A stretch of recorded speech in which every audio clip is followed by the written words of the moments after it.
Finally, here's the last point.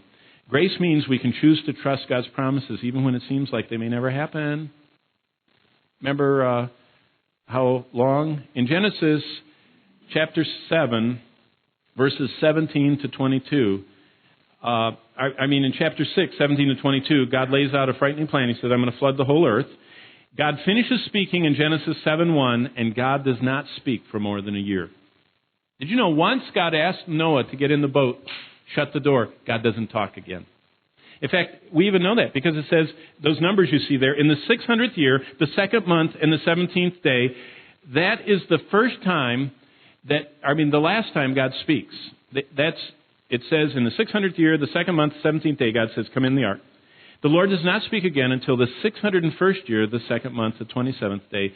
God is silent for 370 days. How would you like to be in a raging storm, the whole world dying around you, in a boat with a menagerie of animals, with the God who isn't talking to you? Who's been talking all along, telling you how to build the boat, and all of a sudden, shut the door, no talking. You know what that tells me? Grace means we can choose to trust God's promises even when it seems like they may never happen. Noah learned to trust God even when he was silent. You know what a lot of people do? They're like Abraham. God says, I'm going to give you a son.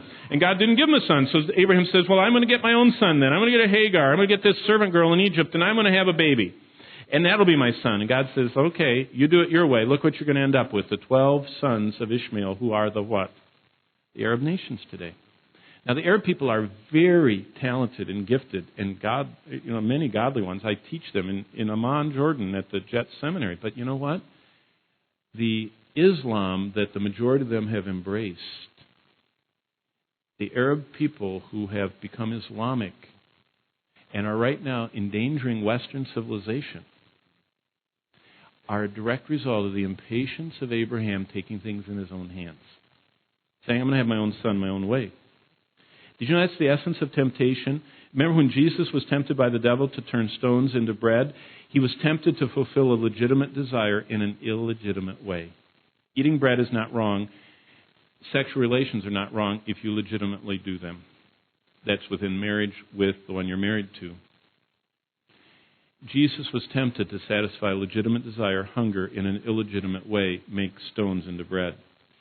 Abraham wanted to have a legitimate heir, but he got him in an illegitimate way. Noah learned to wait. Okay, real quickly, and I'll close. It's time. God's grace empowered Noah to obey and serve God even in the darkest hour, which reminds us, wherever sin abounds, grace always abounds more. I want to remind you of a hymn. And it goes like this.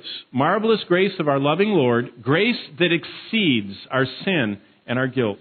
Yonder on Calvary's mount outpoured, there where the blood of the Lamb was spilt. Marvelous, infinite. Well, you all know how to read. You're looking at those words, aren't you? Why don't you say them? Marvelous, infinite, matchless grace, freely bestowed on all who believe.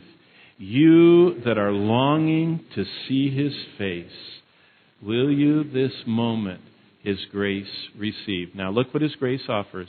Grace means we can choose to live a godly life even in the most wicked setting. Number two, grace means we can choose to hear God's voice even in the most wicked setting. It means we can choose to follow God's plan even in the most wicked setting.